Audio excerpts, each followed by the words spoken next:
Quantité d'argent échangé, de la quantité de marchandises échangées et vendues au cours d'une année, quelles que soient les marchandises. Rien ne garantit que la croissance du PIB augmente la disponibilité des produits dont la population a besoin. Dans les faits, cette croissance répond d'abord à un besoin du capital, non aux besoins de la population. Elle crée souvent plus de pauvres et plus de pauvreté. Elle profite souvent à une minorité au détriment de la majorité. Elle détériore la qualité de la vie et de l'environnement, loin de l'améliorer. Quelles sont les richesses et les ressources qui manquent le plus souvent aux populations ? Une alimentation saine et équilibrée tout d'abord.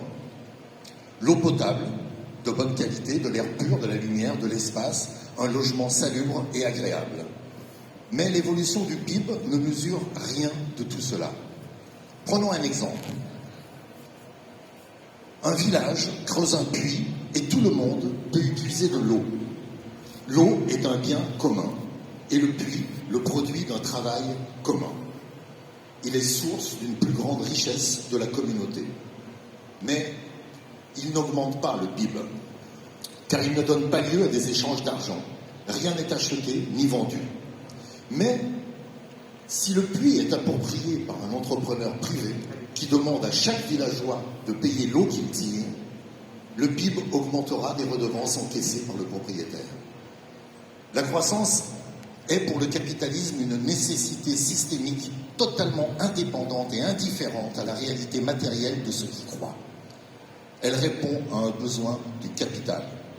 Elle conduit à ce développement paradoxal qui fait que dans les pays au PIB plus élevé, on vit de plus en plus mal tout en consommant de plus en plus de marchandises.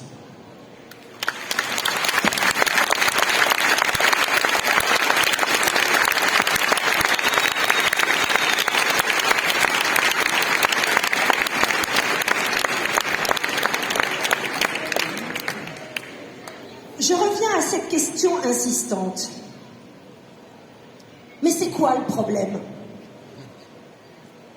Qu'est-ce qui nous empêche vraiment d'éteindre l'incendie qui menace de ravager notre maison collective ? À mon avis, la réponse est plus simple qu'on tente de nous la faire croire. Si le nécessaire n'a pas encore été fait pour réduire les émissions, c'est parce que les politiques à mettre en œuvre sont fondamentalement incompatibles avec le capitalisme déréglementé dont l'idéologie a dominé pendant toute la période durant laquelle nous nous sommes démenés pour trouver une issue à la crise du climat. Si la situation ne se débloque pas, c'est parce que les mesures grâce auxquelles on aurait le plus de chances d'éviter la catastrophe et qui profiteraient à l'immense majorité de la population représentent une grave menace pour la minorité qui a la haute main sur l'économie, la sphère politique et la majorité des grands médias.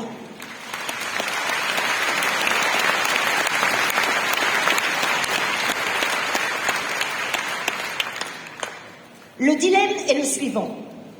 Soit on laisse le bouleversement du climat transformer radicalement le monde, soit on transforme radicalement l'économie pour éviter le bouleversement du climat.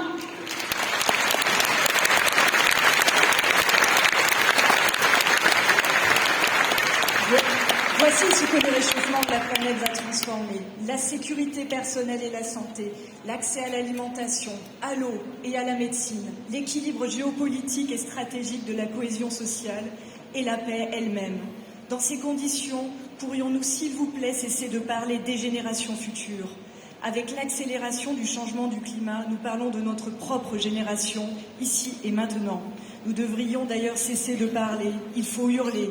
Jusqu'à présent, les dirigeants ne nous ont pas entendus.